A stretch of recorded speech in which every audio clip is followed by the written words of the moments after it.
Բարև ձեզ հարգելի դիտողներ, YouTube-յանի Մալիքի եթերում զրուցելու եմ հայկական ընտրություն ազգային ժողովրդավարական համակարգերի զարգացման ՀԿ-ի ներկայացուցիչ Արմեն Աղայանի հետ։ Ցանկության դեպքում կարող եք բաժանորդագրվել YouTube-յանի Մալիքին։ Բարև ձեզ, պարոն Աղայան։ Բարև ձեզ։ Պարոն Աղայան, ընդդիմության ներկայացուցիչները թվով 7 կուսակցություն դիմել են Սահմանադրական դատարան կենտրոնական ընտրական հանձնաժողովի որոշումը հերթական խորհրդարանական ընտրությունների հետ կապված անվավեր ճանաչելու համար։ Դուք ինչ եք կարծում, ինչ զարգացումներ կլինեն։ Ես կարծում եմ, որ ամեն դեպքում, եթե ընտրությունների որևէ վերահաշվարկ, վերաքվեարկություն իշխանություններին եթե ձեռնտու չեն, ապա բոլոր այդ դիմումները միանշանակ մերժվելու են եւ արդեն Նիկոլ Փաշինյանի այսպես շատ աղմկոտ հայտարարությունները, որ եթե համաձայն չեք, եթե կարծում եք կեղծված են ընտրությունները, դե փողոց դուրս եկեք, դե հեղափոխություն արեք, վկայում են այն մասին, որ օրենքով, թե առանց օրենքի տառին համապատասխան, թե կամայական մեկնաբանություններով ընտրությունների արդյունքները այսպես թե այնպես մնալու են։ Հավանականությունը, որ Նիկոլ Փաշինյանը կուզենա դրանք վերախաղարկել ավելի բարձր տոկոս ստանալու համար, ես անձամբ փոքր եմ գնահատում, բայց չեմ բացառում, որ այդպիսի խաղ տեղի ունենա, այսինքն անգամ օգտագործելով այս ընդդիմության բողոքները, իշխանությունները հանկարծ որոշեն նման բան անել, նորից եմ կրկնում, դրա հավանականությունը բավական փոքր է, բայց բողոքների ճակատագիրը ամբողջությամբ կախված է այս պահին իշխանություն ունեցող Նիկոլ Փաշինյանի անձնական որոշումից։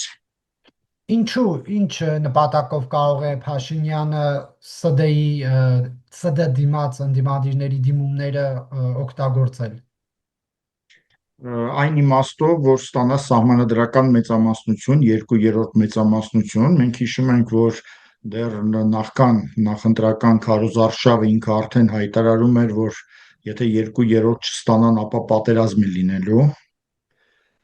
Եվ Ադրբեջանի պահանջը սահմանադրությունը փոխելու անմիջապես ընտրություններից հետո մնում է ուժի մեջ, եւ Նիկոլ Փաշինյանը այն մարդը չէ, որ այդ պահանջը չկատարի, հետեւաբար ինչ որ մի սցենար կա, որ ինքը հանկարծ որոշի, որ հա դե լավ շատ եք ուզում, մի հատ էլ քվեարկություն անենք եւ տեսեք, որ ես 2/3 էլ կարող եմ խփել։ Շատ ռիսկային է իհարկե այդ որոշումը, որովհետև կարող է թե այդպես լինել, թե դրա հակառակը լինել, օրինակ մի փաստարկն այն է, որ քանի որ ընտրողները տեսել են, որ Նիկոլ Փաշինյանը միևնույն է հաղթել է եւ հուսահատության կամ հիասթափության պատճառով ընդդիմադիրներին քվեարկողները կամ չեն գնա ընտրատեղամաս կամ չգիտեմ ինչ որ պատճառով այլ քվեարկություն կկատարեն, այլ ընտրություն կկատարեն, այս փաստարկը կա, բայց կա նաև հակառակ փաստարկը, որ կարող է ձայների կոնսոլիդացիա լինի նաև ընդդիմադիր շրջանակներում, այսինքն չանցած կուսակցություններին այլևս ոչ ոք չքվեարկի եւ բոլոր ձայները գնան առաջատար ընդդիմադիրներին, որպեսզի նրանք խափանեն Նիկոլ Փաշինյանի այդ սահմանադրական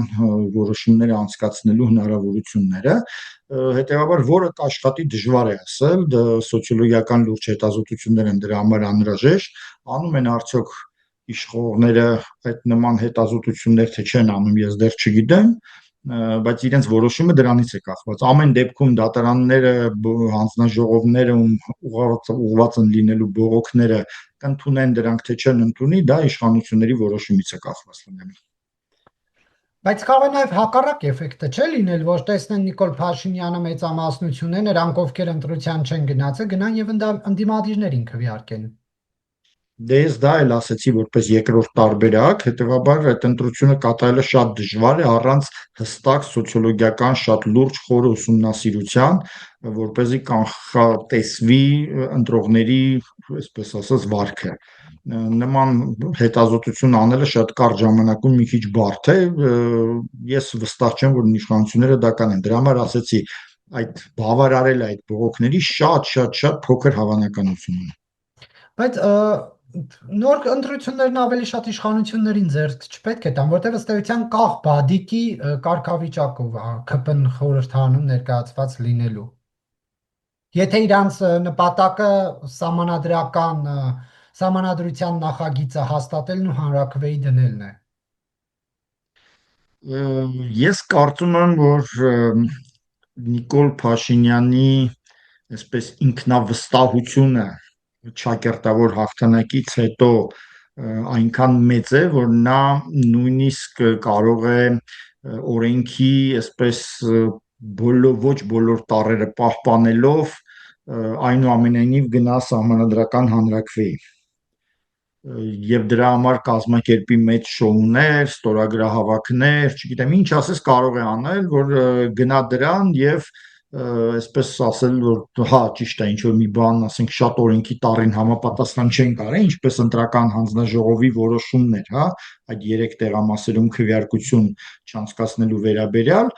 հա, օրենքի տառին համաձայն չեն կարել, բայց ինչ որ տրամաբանությամբ են կարել, հա, հասկանալի է, որ ճիշտ է, այդպես է տեսնում եք, որ ժողովուրդը մեզ հետ է, տեսնում եք այսպիսի հիմնավորումներով,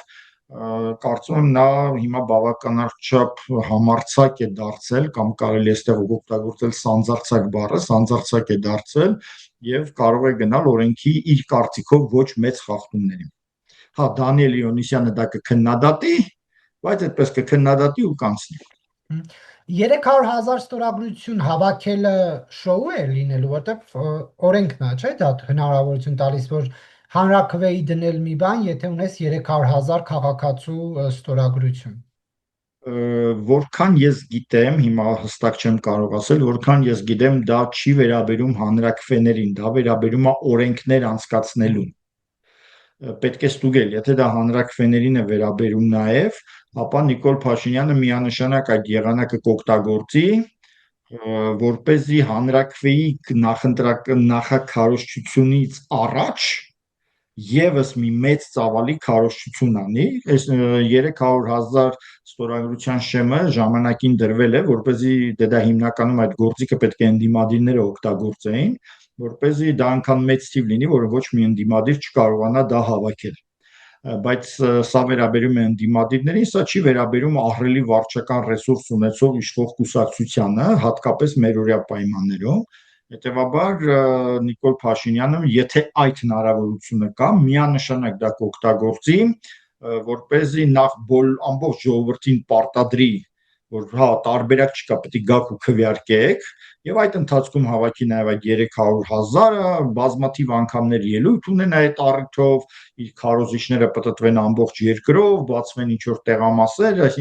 եւ այդ ընթացքում պատկերացնում եք, չէ, դեմի քարոզիչները ոչ մի լծակ չեն ունենալու, դա օգտագործելու են միայն այսպես ասած կողմի քարոզիչները։ Անկամ եթե դա օրենքով իրենց չթույլատրվի, բացառված չի, որ իրենք այդ շոուն անեն հենց այդ նպատակով։ Եվ դուք ձեր խոսքում նշեցիք ճակերտավոր հաղթանակ, ինչու եք հաղթանակը համարում ճակերտավոր։ Ես 700,000 հոգու համարում թվեն, այսինքն կեղծ է։ տեսեք, տեղամասերի մեծ մասում, նորից եմ կրկնում մեծ մասում, բայց ոչ բոլորում, հաշվառված քվեները ամենայն հավանականությամբ ճիշտ են։ Ասենք, չգիտեմ, առնվազն 2/3-ում հաշվառված քվեները ամենայն հավանականությամբ ճիշտ են։ Այսինքն լցոնումներ որպես այդպեսին չեն եղել, եւ դա վաղուց չէր լինում, դա չէր լինում անգամ նախկին իշխանությունների օրոք վերջին տարիներին։ Ճիշտ է, նման լցոնումներ եղել է հանրաքվեի ժամանակ 15 թվականին, երբ որ ընդունել են հանրաքվեն, սահմանադրությունն երբ որ ընդունել, բայց ասենք համապետական ընտրությունների ժամանակ, թե նախագահական, թե խորհրդարանական, արդեն այդ լցոնումները չէր լինում։ Ընտրակեղծիքները բոլորը տեղի էին ունենում նախքան ընտրատեղամաս ընտրողների գալը։ Հիմա այստեղ ինչն է փոխվել։ Նախ Նիկոլ Փաշինյանը ահռելի վարչական ռեսուրս է օգտագործել աննկարագրելի ժողովրդին ըստեղից ընդեղ քշել նման բաներ այս ծավալով գուցե ասենք հանրապետական կուսակցությունը վերջին տարիներին արդեն չէր անում երկրորդը դա այսպես ասած ընտրակաշառքներն են պետական բյուջեից տեսեք միջին խավը որը սովորաբար Նիկոլ Փաշինյանին չի ընտրում կամ իր մեծամասնությամբ Նիկոլ Փաշինյանին չի ընտրում վճարում է ահռելի հարկեր ահռելի սոցիալական վճարներ, նոր մտած սոցիալական վճարներ, ասենք օրինակ ապահովագրության բժշկական հավելյալ վճարները, բանակին ինչ որ սատարելու հավելյալ վճարները, եւ այդ բոլոր գումարները ուղղվում են, այսպես ասած, խոցելի խավերի, ասենք առողջական խնդիրների լուծմանը կամ թոշակների բարձրացմանը, եւ հետագայում քարոզչության ժամանակ քաղաքացիական պայմանագիր, բոլորին ասում է, այ ձեր թոշակը բարձրացել է, չէ՞, այ դուք գնացել, ասենք, օպերացիա եք արել, հա, ասենք ձեր աչքերը, ձեր, չգիտեմ, քիթը, այլ օրգանները, սիրտը բանը։ Եվ այդ ամեն ինչը հենց մատուցվում էր որպես ընտրակաշառք, որի համար մարդիկ պետք է շնորհակալ լինեն։ Բնականաբար ընդդիմադիրները նման հնարավորություններ չունեին, եւ սա ակնհայտորեն ահռելի մեկնարկային առավելություն է տվել քաղաքացիական պայմանագրին։ Մյուս լկտի գործողությունները նրա կողմից դրանք ցուցադրական մեծ շոուներն էին, ինչպես օրինակ զորահանդեսը։ Մենք բոլորս հասկանում ենք, որ Հայաստանի երրորդ հանրապետությունը երբեք չի նշել Հայաստանի առաջին հանրապետության, իրականում միակ հանրապետության անկախության օրը։ Անձամբ ինձ համար հենց մայիսի 28-ը պետք է լիներ անկախության օր, այլ ոչ թե սեպտեմբերի 21-ի անիմաստ հանրաքվեի օրը, բայց ամեն դեպքում այդպիսի ավանդույթ եղել է երրորդ հանրապետությունում, եւ Նիկոլ Փաշինյանը ինքը երբեք մայիսի 28-ին շքերթ չի արել, բացառությամբ 100-ամյակին, երբ որ նա նոր էր եկել իշխանության, այն էլ այդ շքերթը արեց ոչ թե Երևանում, այլ Սարդարապատում եւ շատ այսպես մեղ, այսպես չափերով, հա, համեստ շքերթ արեց։ Ներկա շքերթը դա նախընտրական էր միանշանակ, արված էր պետական բյուջեի հաշվին, արդարացնելու համար քաղաքացիական պայմանագրին այդ բոլոր դավաճանական պիտակներից։ Սա ցուցադրվեցին զենքեր, այսպես ճոխ-ճոխ դրանք ներկայացվեցին, բնականաբար շարքային ընտրողները չեն հասկանում, թե այդ զենքերի որակը եւ քանակը ինչպես է ժամանակակից պատերազմի ժամանակ օգնելու մեզ, մասնագետների կարծիքները այստեղ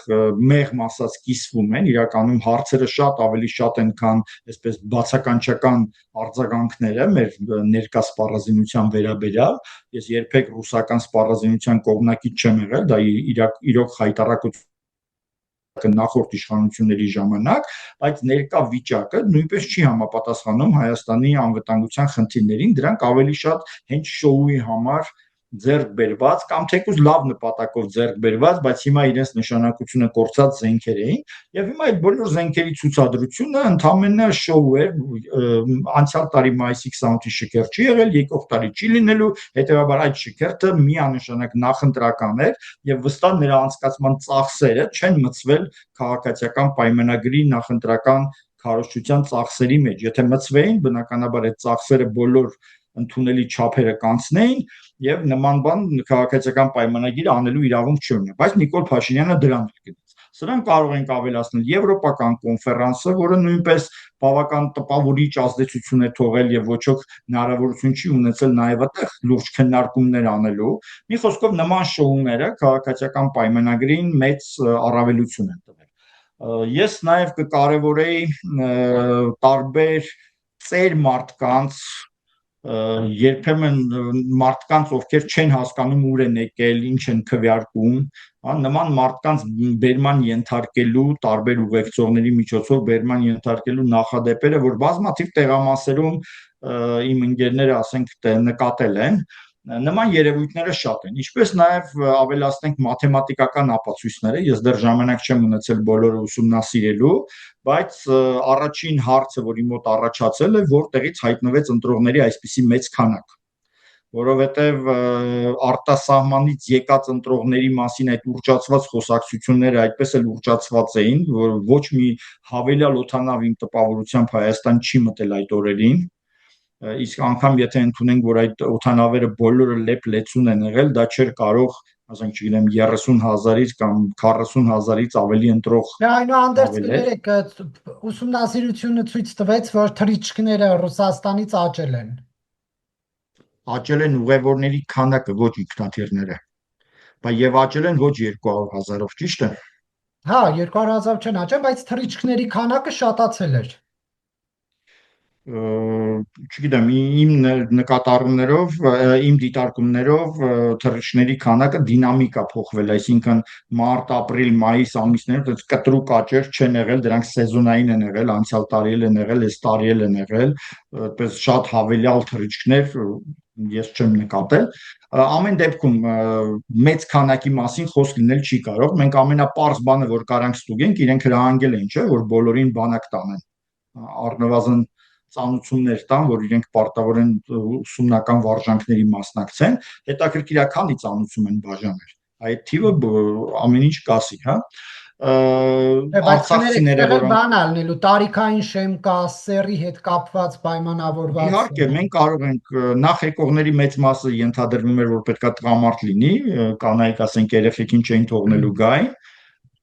Երկրորդ անգամ եթե կային, հա, կարող ենք ինչ որ տոկոսով ավելացնել կանանց, ծերերին, ավելի երիտասարդներին, որոնք բանակ չեն ծառայել դեռ, հա, այսպես տարբեր գործակիցներ կիրառելով մենք կարող ենք այդ թիվը ստանանք։ Ուզում եմ ասեմ, ոչ մի այսպես անկողմնակալ դիտորդ չի արձանագրել ընտրողների շատ մեծ ներհոսք, որը բացատրվի այդ 200,000-ը։ Այսինքն, եթե մենք ավելացնենք արցախցիները, որոնք ընտրելու իրավունք են ստացել Հայաստանում, այդպես մի փոքր քանակի ավելացումը ուղևորների, այդ ամեն ինչը որ հաշվում ենք, ելի մի 100,000 ընտրող ավելանում է, որոնց մասնակցությունը նախորդ ընտրությունների համեմատ անբացատրելի է։ Դրա բացատրությունները մենք, չգիտեմ, ինձ թվում է ապագայում կտեսնենք։ Հիմա ասում են, որ մաթեմատիկական վերլուծությամբ ցույց է տրվում, որ հա ինչ որ միտեղ հավելագրումներ եղել են, կամ եղել են ինչ որ ընտրողներ, որոնք, չգիտեմ, ոչ դրսից են եկել, ոչի բան, ուղղակի, չգիտեմ, բացակային եղել կամ քվեարկվել են, ես դա դեռ չեմ պնդում, որովհետև ինքս չեմ ուսումնասիրել, բայց մաթեմատիկական պատկերը խնդիրներ հարուցում է։ Իսկ ընդդիմությանը վերագրվող այդ հրապարակումները հակակոռուպցիոն կոմիտեի կողմից դրանք ազդեցություն ունեցել են ընտրությունների արդյունքների վրա, թե ոչ։ Չգիտեմ դրանք ինչ ազդեցություն կարող են ունենալ, դրանք կարող են առնվազն բացասական ազդեցություն ունենալ, հա, եթե մենք հավատանք, որ մեծ թվով ընդդիմադիր գործիչներ փող են բաժանել տարբեր տեղերում, բնականաբար առաջին հրապարակումները նման ձերբակալությունների մասին, քրեական գործերի մասին պիտի ավելի մեծ զգուշավոր լինելու պատճառ դառնար եւ ասենք փող բաժանելու process-ը ավելի սահմանափակ լիներ, եթե այդպիսի process եղել է։ Ես կարծում եմ, որ բոլոր այն դեպքերի վերաբերյալ քրեական գործերը կան այսօր, դրանց մի մասը կհասնի դատարան, եթե դրանց փոքր մասը հասնի դատարան, կնշանակի, որ այն մնացածը ուղղակի օգտագործվել է քարոզչական նպատակներով, իրականում այնտեղ քրեական բաղադրիչ չի եղել կամ բավարար չափով ապացուցված չի եղել,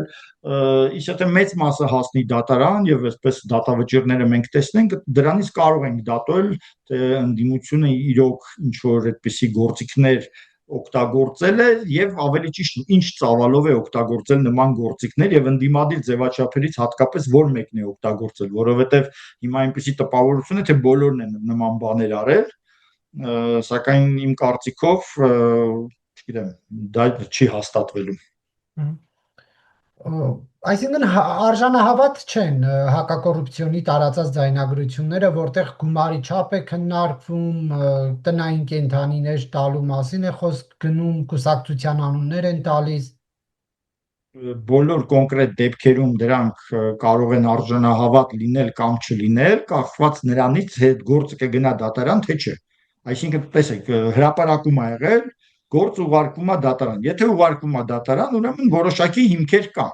Անկամ որոշակի թերի հիմքերի դեպքում գործը կարող է ուղարկվել դատարան, դատավորները վճիռ կայացնեն կամ չկայացնեն, եւ ժողովուրդը լսելով այդ, հետևելով այդ դատավարության, ասի սա համոզիչ չէ։ Բայց դրանից մենք կարող ենք դատել, եթե մինչև հիմա հրապարակված նյութերի կեսը գնա դատարան, ուրեմն այն մյուս կեսը իրականում քրեական գործի արժանի չէր եւ փաստորեն քարոզչության գործիք է ծառայել։ Պարոն Աղայան, պետք է ընդդիմադիրները վերցնեն մանդատները, թե ոչ։ Դա իրենց որոշելիքն է, մանդատներ վերցնելու հարցը միշտ երկսայր սուր է, մի կողմից վերցնում ես եւ փաստորեն ճանաչում ես ընտրությունների արդյունքները փաստացի, այդպես է հանրությունը ընկալում, այդպես են կարծես թե միջազգային հանրությունն է այդպես ընկալում։ Մյուս կողմից, եթե չես վերցնում, սկսվում են բավական բարդ process-ներ։ Օրինակի համար, եթե դու հրաժարվում ես մանդատներից, բայց դու ունես 150 հոգանոց ցուցակ, ոչ մի երաշխիք չկա, որ ցուցակի ստորին տողերում գտնվող մարդիկ, ասենք, չեն վերցնի այդ մանդատները, բայց նրանք այդ իրավունքը ունեն։ Սա մեկ։ Երկրորդը, երբ որ հրաժարվում ես մանդատներից, չի նշանակում, որ խորհրդանում քո տեղերը դատարկ են մնում։ Սահմանադրության պահանջ կա, որ 3 ուժ պետք է լինի այնտեղ, եւ եթե ասենք երկրորդ եւ երրորդ տեղերը զբաղեցած կուսակցությունները հրաժարվում են մանդատներից, նրանց փոխարեն այնտեղ են տեղափոխվում 4-րդ եւ 5-րդ տեղերը զբաղեցած կուսակցությունները կամ 5-րդ եւ 6-րդ տեղերը զբաղեցած կուսակցությունները, բայց այդ դեպքում հարաբերակցությունը փոխվում է հօգուտ քաղաքացիական պայմանագրի եւ քաղաքացիական պայմանագիրը ստանում է սահմանադրական մեծամասնություն։ Հետևաբար ընդդիմությունը եթե չվերցնի մանդատները, դրանով փաստորեն Նիկոլ Փաշինյանին կնվիրի սահմանադրական մեծամասնություն։ Այս ամեն ինչը հանրագումարի բերելով ես կարծում եմ ընդդիմությունը մանդատները կվերցնի։ Բայց այդպիսով էլ չեն լեգիտիմացնում այս ընտրությունները, որ Այո, ես սկզբից ասացի, որ սա երկսայր սուր է, այո։ Իրանք ոնց որ պետք է այդ երկու վատ բաների միջև ընտրություն կատարեն, եւ կարծում եմ Նիկոլ Փաշինյանի սահմանադրական մեծամասնություն նվիրելը համարվելու է ավելի մեծ չարիք եւ շարունակելու են ասել, որ այո, ընտրությունների ժամանակ եղել են տարբեր կեղծիքներ եւ վերցնելու են մանդատներ։ Սրան ավելանում են նաեւ այդ հարթակը օգտագործելու խնդիրը, խորհրդարանական ամբիոնը օգտագործելու խնդիրը եւ այլ հիմնավորումներ։ Մի խոսքով ես կարծում եմ, որ շատ ավելի մեծ հավանականություն կա, որ ոչ անպայման առաջնորդները, օրինակ ասենք Ռոբերտ Քոչարյանը կարող է դարձյալ խորհրդանում չլինի, բայց կուսակցությունները, դաշինքները մանդատները վերցնելու են։ Կա արտաքին ազդեցություն ընդդիմադիրների վրա, թե ոչ, մանդատները վերցնել, չվերցնելու հարցով։ Ես այն վերլուծաբաններից եմ, որը բացառում է այս ընտրությունների ժամանակ արտաքին ավելի կոնկրետ ռուսական ազդեցությունը։ Իրականում ռուսական ազդեցության մասին բոլոր խոսակցությունները դրանք մեծ բլեֆ են, քարոզչական, որ քաղաքացիական պայմանագիրը տարածել են։ Սամվել Կարապետյանը, այո, ռուսամետ գործիչ է, Ռուսաստանում հարստացած մարդ է, Ռուսաստանի հետ կապված մարդ է, ինքը Հայաստան առանց Ռուսաստանի գուցե չի պատկերացնում, այո, հասկանում է, որ առաջին հերթին Հայաստանն է եւ ասենք հատուկ դեպքերում կարող է նույնիսկ հակառուսական դրսևորումներ ունենա, եթե Ռուսաստանը Հայաստանի դեմ ինչ որ վատ բաներ անի, ավելի մեծ, ավելի ակնառու վատ բաներ անի, բայց ռուսամետ գործիչ լինելով հանդերձ ես չեմ տեսել ոչ մի նշան ռուսական պետության կողմից ֆինանսավորման, պարտադրանքի, գործուղման, հա, որ Սամվել Կարապետյանին իրեն գործուղած լինեն Հայաստան իշխանությունը։ Բայց դա բացահայտ է լինում։ Նման բաները բացահայտ չեն լինում, չէ՞, որ ասում են չէ, բացահայտ չեն լինում, բայց նշաններ լինում են, որից կարելի է դատողություններ անել։ Ամենապարզ բանը դա այն է, որ եթե Ռուսաստանը ուզենար Հայաստանում ռուսամետ իշխանություն ունենալ, նա այստեղ կփորձեր բոլոր ռուսամետ ուժերին համատեղել եւ առաջադրել այնպիսի գործիչ, որը խոցելի չի լինի։ Սակայն բոլոր գործիչները դրանք բավական խոցելի կերպարներ են, հա, Ռոբերտ Քոչարյանը նախկին իշխանավոր, կարելի ասել մերժված իշխանավոր, Սամվել Կարապետյանը օլիգարխ եւ Կարեն Կարապետյանի նշանակման կարելի ասել քավորը, մի խոսքով բազմաթիվ բաներ կան, որոնք այս մարդկանց խոցելի են դարձնում։ Եվ քաղաքացիական պայմանագիրը Նիկոլ Փաշինյանը անձամբ բավական ստոր դրսևորումներով անընդհատ այդ խոցելիությունը մատնանշում էր, հա, հիշում ենք ոնց էր գորգռում, կալուգացի, չգիտեմ, էս եմ անելու, այն եմ անելու նման բաներ։ Ռուսաստանը բնականաբար պետք է գտներ ավելի այսպես ներկայանալի մարդ, ավելի վարժ խոսք ունեցող, անպայման Հայաստանից, անպայման ասելիք ունեցող գործիչ, նաև կլիներ որոշ չափով ռուսամետ, բայց այդ իր ռուսամետությունը շատ չէր ընդգծի, որպեսզի հաղթելու հավանականությունը Նիկոլ ավելի մեծ լինի։ Փաշինյանը, Նիկոլ Փաշինյանը, հիմա դուք նկարագրում եք Նիկոլ Փաշինյանին։ Նիկոլ Փաշինյանը իհարկե այդ մարդը չի, Նիկոլ Փաշինյանը մարդ է, ում գլխին որ մեկը բամփի, նա խելոք կենթարկվի, անգամ եթե չբամփի, ուղղակի իր մտքով անցնի, որ այդ բամփելու հավանականություն կա, ինքը խելոք կենթարկվի։ Չէ, Այո, կներեք, Նիկոլ բայց ինչով է Փաշինյանը, ներողություն, Նիկոլ Փաշինյանը ինչով է հակառուս 102-րդ ռազմաբազան է ես չեմ հանել։ ասել, ես չեմ ասել հակառուսա, ճիշտ հակառակը։ Ասում եմ Նիկոլ Փաշինյանը ոչինչ է, ոչ հակառուս է, ոչ ռուսամետ է։ Ինքը երբ որ մտածում էր, որ Ռուսաստանը ուժեղ է, Պուտինի առաջին կես բառից ինքը վազում էր մայիսի 9-ի շքերթին մասնակցելու։ Հա, այսօր իրան ընտրվելու համար պետք էր չմասնակցեց։ Մենք հիշում ենք ոնց էր Նիկոլ Փաշինյանը հապկի զորքեր առաջնորդում Ղազախստանի վրա։ Հա, մինչև այսօր անգամ ինքը այդ հապկի այդպես սառեցված վիճակի պայմաններում մեր պաշտոնյաները հապկի կենտրոնական մարմիններում շարունակում են աշխատել։ ԵԱՏՄ-ի մասին էլ չեմ ասում, այսինքն ԵԱՏՄ-ից այսպես կարճած վիճակը Նիկոլ Փաշինյանի շարունակում է գոյել։ Նիկոլ Փաշինյանը այսքանով հանդերձ ոչ թե ռուսամետ է, այլ ինքը ուղղակի իր ամբողջ քաղաքականությունը վախի վրա է հիմնված, այսինքն ումից որ շատ է վախենում, ինչից որ շատ է վախենում, դրան ավելի շատ ենթարկվում է։ Հիմա այս պարագայում իմ նկարագրածը դա Նիկոլ Փաշինյանը չէր, դա ոչ թե Ռուսաստանից վախեցողն էր, այլ Ռուսաստանի կողմից գործուղվածն էր։ Սամվել Կարապետյանը այդ գործուղվածի չափանիշներին չի համապատասխանում։ Երկրորդ պնդումը, որ Ռուսաստանը իբր թե ֆինանսավորել է, կներեք, բայց Ռուսաստանը անգամ իր խնդիրների համար, ռուսական պետությունը անգամ իր խնդիրների համար շահագործում է իր օլիգարխներին, ոչ թե փող է տալիս իր օլիգարխներին, ինչը Սամվել Կարապետյանը փող չունի ընտրություններին մասնակցելու համար, ռուսական պետությունը պետք է նրան ֆինանսավորել։ Հետևաբար այդ բոլոր թեզիսները քաղաքացիական պայմանագրի, որ Սամվել Կարապետյանը կամ ուժեղ Հայաստանը դա Ռուսաստանի կողմից ձևավորված ուժ է, առավել եւս որ այդ երեք կուսակցությունները միասին ինչ որ մի եռագլուխ հրեշ են, սրանք ծիծաղելի քարոզչական բաներ էին, եւ այստեղ միակ շփոթը առաջացնում է ռուսական այսպես արձագանքները այս ընտրություններին, որոնք նույնպես հասկանալի են, այսինքն Ռուսաստանին պետք է արդարացնել իր նախկինում Հայաստանի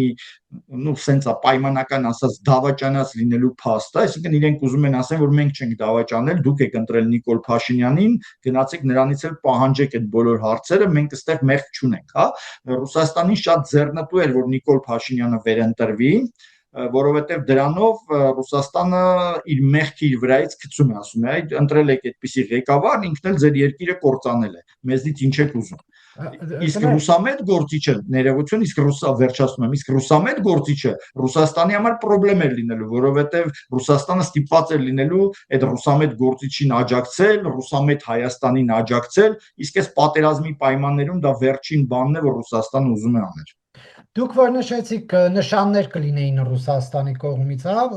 Վլադիմիր Պուտինի հայտնի ելույթը Փաշինյանի վերջին այցի ժամանակ, որ կան Ռուսաստանի անձնագրով քաղաքացիներ եւ մենք կցանկանայինք, որ իրենք մասնակցեին ընտրություններին եւ այլն, սա բացահայտ նշան չէ, որովհետեւ մեկ հոգի կար, որ ընտրություններին մասնակցելու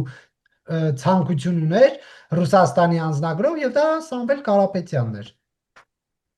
Ոչ, սա բացահայտ նշան չէր, ճիշտ հակառակը, քանի որ դա օրենքով էր չթույլատրված, մենք հասկանում ենք, չէ, որ բոլոր նման խոսակցությունները նաև նախապես պայմանավորվածություններ են լինում, թե ինչա հարցնելու, ինչա պատասխանելու եւ նման բաներ։ Այո, կոնկրետ խոսակցության ժամանակ մի քիչ կարելի չափ անցնել եւ Նիկոլ Փաշինյանը համարձակորեն անցավ իր նախընտրական խնդիրներից ելնելով, բայց քմծիծաղներ ավելացրեց, ինչ որ սրացումներ ավելացրեց, բայց այն որ Պուտինը պետքա հիշատակեր Սամվել Կարապետյանի հարցը, դա ուղղակիորեն բխում է Պուտին իր օլիգարխներ հարաբերություններից, նա պետքա դա ասեր։ Առավել եւս նրան դա ձեռնտու է, հա, տեսեք Հայաստանը այդպես արեց, Հայաստանը հակառուսական երկիր է դարձել, հետեւաբար մենք հիմա Հայաստանի հետ ինչ վատ բան անենք, դրա իրավունքը ունենք։ Եկեք հասկանանք, որ Ռուսաստանին ամեն դեպքում ցանկացած եկամուտ այսօր անգամ շատ փոքր եկամուտի աղբյուր, շատ կարևոր է։ Այդ դեպքում ինչու չթանկացնել գազը Հայաստանի համար։ Եթե Նիկոլ Փաշինյանը նման առիթ է տալիս, այսպես հակառուսական քարոզարշավ անելով, Պուտինը ֆիքսում է այդ բանը, դրանից հետո ասենք ինչ որ թանկացումներ է անում կամ ինչ որ սահմանափակումներ է անում, ամեն ինչ ռուսական շահերից բխում է, այսինքն ամեն մեկը իր համար իր խաղը խաղում է, որի իմաստն այն է, որ Նիկոլ Փաշինյանը այստեղ պետք է հաղթի պայմանականորեն ռուսամետ երևացող ընդդիմությանը, որը Պուտինին հիմք կտա Հայաստանի հետ հարաբերությունները ավելի սառը վիճակում պահել, իսկ Նիկոլ Փաշինյանին էլ հիմք կտա ինչ որ մարդկանց ներկայացնել, որ ինքը Ռուսաստանի դեմ պայքարում է, հիմնականում արևմուտքում։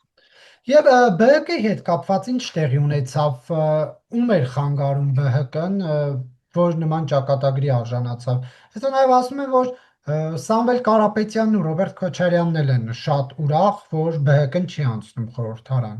Ունեն իրենք ուրախանալու պատճառներ, թե ոչ։ Չգիտեմ դա ուրախանալու պատճառը թե չէ, բայց Գագիկ Ծառուկյանի հարաբերությունները թե Սամվել Կարապետյանի հետ, Քոչարյանի հետ չէ, բայց Սամվել Կարապետյանի հետ մի քիչ բարդ են եղել, ինչ որ միջադեպ է եղել, կհիշեք այն օրերը, երբ որ Սերժ Սարգսյանը Գագիկ Ծառուկյանին Դոդի Գագո անվանեց հրապարակային, այդ օրերին ինչ որ մասնակցություն է ունեցել նաև Սամվել Կարապետյանը ինչ որ փակ քննարկումների եւ այդտեղ Գագիկ Ծառուկյանը նրանից վիրավորվելու առիթ ունեցել է։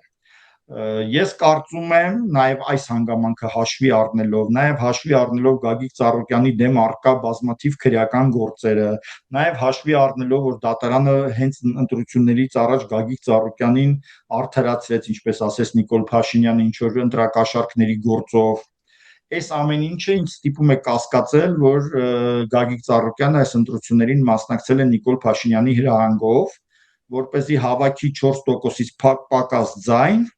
եւ դրանով փաստորեն փոշիացնի 2% ձայն եւ 2%-ն էլ ոնց որ անցնի Նիկոլ Փաշինյանին։ Այդ հաշվարկի մեջ իրենք մի քիչ սխալվել են, այսինքն Գագիկ Ծառուկյանը ենթադրենք պիտի հավաքել 3.5%, հավաքում է համարյա 4% եւ քիչ է մնում անցնի։ Մենք նաև տեսնում ենք, որ Գագիկ Ծառուկյանի համար հիմա ավելի շատ ուժեղ Հայաստանն է պայքարում, քան ինքը Գագիկ Ծառուկյանը, որպեսզի ինքը անցնի խորհրդարան, դա հենց բխում է նրանից, որ Գագիկ Ծառուկյանը իրավունք չունի քաղաքականությամբ զբաղվել Նիկոլ Փաշինյանի թույլատրված սահմաններից դուրս, ինքը ձևեր է թափում, շարունակում է ձևեր թափել թե իբր թե ընդդիմադիր է, որտեղ դա է նրան հանձնարարված, եւ դա նաև Նիկոլ Փաշինյանին հնարավորություն է տալիս խոսել, ասենք, եռագլուխ հրեշի մասին, որտեղ մի քիչ գլուխ հրեշը մի քիչ ծիծաղելի կլիներ։ Բացի դրանից մենք իմացանք Թևանյան Անդրանիկի հետ կապված հարցը, այն ինչ որ նրան մեղադրվում է, այդ բոլոր բաները հայտնի են 2 տարի եւ ավելի առաջ, բայց նրան այն ժամանակ չէին բռնում, իսկ հիմա ոնց որ Գագիկ Ծառուկյանին հավանաբար հանձնարարված եղել նրան հրավիրել ցուցակ, ինչը Թևանյան Անդրանիկը ուրախությամբ ընդունել է, որտեղ մյուս ցուցակներում նա հրավեր չուներ, եւ Նիկոլ Փաշինյանը հենց այդ հանգամանքը օգտագործում է, նրան ձերբակալում է եւ ասում է տեսեք, սա էլ է ռուսամետ ուժ, ահա տեսեք այնտեղ ով է, գնացել ORT-ում էր խոսում, գնացել էր Դոնբաս եւ այլն, սա ինձ թվում է այդ շոուի մասն է, որովհետեւ մենք հիշում ենք, որ Գագիկ Ծառուկյանը երկար ժամանակ ոչ մի քաղաքական դրսևորում չէր ունենում եւ խոսակցություններ կային, որ նրան ուղղակի դա արգելված էր, այսինքն նա ոնց որ պայման ուներ, հա, ամեն քրեական գործով ինչ որ գումար էր մուծում, ինչ որ վնասի փոխհատուցում էր կատարում եւ այդ գործը այդպեսով փակվում էր եւ այդպես տարբեր մուծումներով նա շարունակում էր զբաղվել բիզնեսով, մնալ օլիգարխ եւ այլն։ Հիմա եւ բայց իրավունք չուներ զբաղվել քաղաքականությամբ։ Հիմա նրան ոչ միայն թույլատրվեց իմ ենթադրությամբ, ոչ միայն թույլատրվեց, այլ նաեւ նա գործուղվեց ընդդիմություն խաղալու, որպեսզի ստեղծվի այն իրավիճակը, որ հիմա ստեղծվել է, ուղղակի քիչ էր մնում ինքը 4%-ը անցներ, էլի դա ինձ թվում է իրենց մոտ հաշվարկի սխալ էր։ Պարոն Աղայան, իսկ Սամվել Կարապետյանը ինչ դիրքորոշում է հայտնել այդ ժամանակահատվածում Ծառուկյանի վերաբերյալ, որ Ծառուկյանը նեղանալու պատճառներ է ունեցել։ Սա քանի որ հրապարակային ինֆորմացիա չի, ես ոնց որ չեմ կարող դա ոչ ապացուցել, ոչ մի բան, բայց խոսակցություններ կար, որ ինչ որ Հովիկ Աբրամյանի տանը Սերժ Սարգսյանի ներկայությամբ Սամվել Կարապետյանը ինչ որ, չգիտեմ, շատ կոպիտ արտահայտություններ է ունեցել, սրանք խոսակցություններ են ինձ ասած, բայց հետագա բոլոր գործողությունները, այդ թվում Սերժ Սարգսյանի կողմից արված քայլերը կարծես թե հաստատում են, որ այդ խոսակցությունները նախապես եղել են։ Բայց թե Սամվել Կարապետյանը դրանցում ինչ չափի մասնակցություն ունեցել, ես հաստատ չեմ կարող ասել, ուղղակի լսել եմ այդ խոսակցությունները եւ գիտեմ, որ այդ հարաբերությունների մեջ ինչ որ լարվածություն կարծես թե կար։ Գուցե այդ լարվածությունը անցել է, որտեվ քանի տարի անցել դրանից հետո, էլի չեմ կարծում, որ նրանք այդպես շատ հիշաչար մարդիկ են եւ հանուն գործի չեն կարող հաշտվել։ Գուցե նման խնդիր չկա, բայց Նիկոլ Փաշինյանը սա կարող էր հաշվի առնել Գագիկ Ծառուկյանին խաղի մեջ մտցնելուց, որտեղ դա ռիսկային խաղ է, չէ, որտեղ Գագիկ Ծառուկյանը կարող է իսկապես անցնել ընդդիմության կողմը, եթե ընդդիմությունը լավ արդյունքներ ցույց տար, եւ դա Նիկոլ Փաշինյանի համար կարող էր ճակատագրական լինել։ Բոլոր հաշվարկների մեջ կարծում եմ Նիկոլ Փաշինյանը դա էլ հաշվարկած կլինի։ Եվ մեզ մնացել է ընդամենը 3 րոպե, խնդրեմ շատ կարճ նաև այս հարցին անդրադառնանք։ Մի կողմից Ծառուկյանն ու Փաշինյանը գործարքի են գնում, Ծառուկյանին հաշվարկված բերում ընտրությունների տեխնացու են դարձնում, մյուս կողմից ունեզրկում են Ծառուկյանին, որտեվ ասել են վերցնելու ենք այդ դղյակը, դարձնելու ենք ծերանոց, չհաշված որ Ծառուկյանը ամենամեծ ենթադրյալ ապօրինի ծագում ունեցող գույքերի ցուցակ ունեցողն է 16.5 էջ։ Իմ հիշելով Ծառուկյանին ունեզրկում են արդեն երևի 8 տարի եւ դա տեղի ունենում բազմաթիվ քրեական գործերով, շատ կոնկրետ առիթներով։ Իսկ ինչ վերաբերում է Նիկոլ Փաշինյանի հայտարարություններին, ես կարծում եմ արդեն հայ ժողովուրդը սովորել է, որ այդ մարդու հայտարարություններին պետք չի նայել, այլ պետք է նայել, թե այդ հայտարարությունից հետո ինչ է տեղի ունենում։ Նախընտրական շրջանում բոլոր ղժղժոցները, այդ թվում ունեզրկման մասին, հաշիվ չեն։ Հետո կտեսնենք ունեզրկեց թե չունեզրկեց։ Մենք հիշում ենք, ասենք օրինակ Սերժ Սարգսյանի ազգականներին, որոնք շատ տարբեր հանցագործությունների մեջ էին մեղադրվում, ինչպիսի աղմկոտ հայտարարություններ էր անում Նիկոլ Փաշինյանը, բայց կարծես թե այդ աղմկոտ հայտարարությունները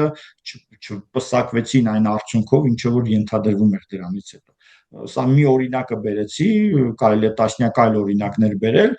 Նիկոլ Փաշինյանի գորգռոցը հատկապես նախընտրական շրջանում դեռ ոչինչ չի նշանակում։ Գագիկ Ծառուկյանի թեթև ունեզրկումները, բայց տևական ունեզրկումները, հա, դրանք շարունակվելու են իհարկե,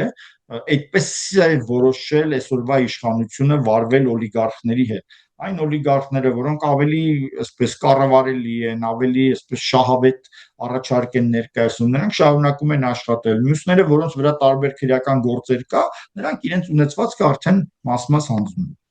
Շնորհակալություն հարցազրույցի համար։ Խնդրեմ։